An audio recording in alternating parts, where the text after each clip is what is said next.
চাকরি প্রার্থীদের একটি বড় অংশই সিভি তৈরিতে সাধারণ কিছু ভুল করে বসেন, যা তাদের নিয়োগ প্রাপ্তির সম্ভাবনা অনেকাংশেই কমিয়ে দেয়।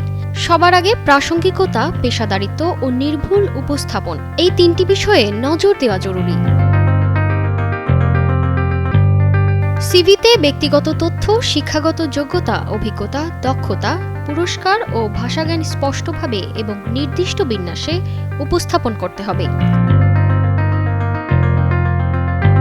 একই সিভি দিয়ে সব চাকরির জন্য আবেদন করাটা বুদ্ধিমানের কাজ নয়। জব ডেসক্রিপশন ভালোভাবে পড়ে অভিজ্ঞতা ও দক্ষতাগুলো উল্লেখ করতে হবে। চাকরির সমস্যা সমাধানে আপনার দক্ষতা কিভাবে কাজে লাগবে সেটিও পরিষ্কারভাবে লিখুন। চাকরি প্রার্থীরা প্রায়শই একটাই সিভি সব জায়গায় পাঠান, যা নির্দিষ্ট পদের সঙ্গে খাপ খায় না। টানা সপ্তমবারের মতো বেস্ট টিস্যু পেপার ব্র্যান্ড হিসেবে স্বীকৃতি পেয়েছে বসুন্ধরা টিস্যু। এতে আবেদনকারী চাকরিদাতার নজর কাটতে ব্যর্থ হন। সব অভিজ্ঞতা সিভিতে দিলে চাকরিদাতা বিভ্রান্ত হন। কাজের ধরন অনুযায়ী প্রয়োজনীয় তথ্য তুলে ধরা বুদ্ধিমানের কাজ।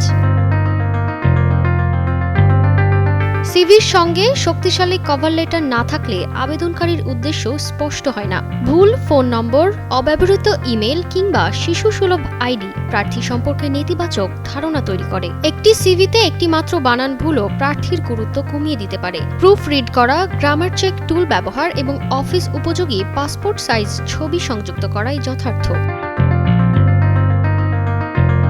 একটি ভালো মানের সিভি মানেই শুধু যোগ্যতার প্রমাণ নয়, এটি হলো নিয়োগকর্তার কাছে নিজেকে ঠিকভাবে উপস্থাপনের প্রথম ধাপ। তাই সব তথ্য সুনির্দিষ্ট, সত্য এবং পদের সঙ্গে খাপ খায় এমনভাবে সাজানোই একটি স্মার্ট ক্যান্ডিডেটের পরিচয়।